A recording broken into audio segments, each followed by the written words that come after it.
Happy பர்த்டேப்பா. தேங்க்ஸ்ப்பா. உங்களுக்கு gift ஒன்று அனுப்பிச்சிருக்கேன். எனக்கா? எனக்கு எதுக்குப்பா அதெல்லாம்? நான் வாங்கி தரேன், வேறு யாரும் வாங்கி தருவா? பார்சல் வந்துருச்சா? ஆமாப்பா வந்துச்சு. ஆமாம், எவ்வளோப்பா அது? ரேட்டு கம்மி தான்ப்பா. காசு வேறு கம்மியாக தான் இருக்குது. பா சொல்லுப்பா. போன மாதம் ரிமோட் கார் கேட்டேன். ஆமாப்பா சொன்னேன்.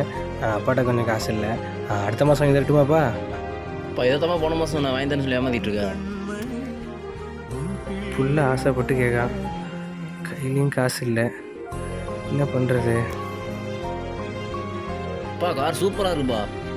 உனக்கு பிடிச்சிருக்காப்பா? ரொம்ப பெருசாக இருக்குப்பா. எவ்வளோப்பா? ரேட்டு கம்மி தான்ப்பா.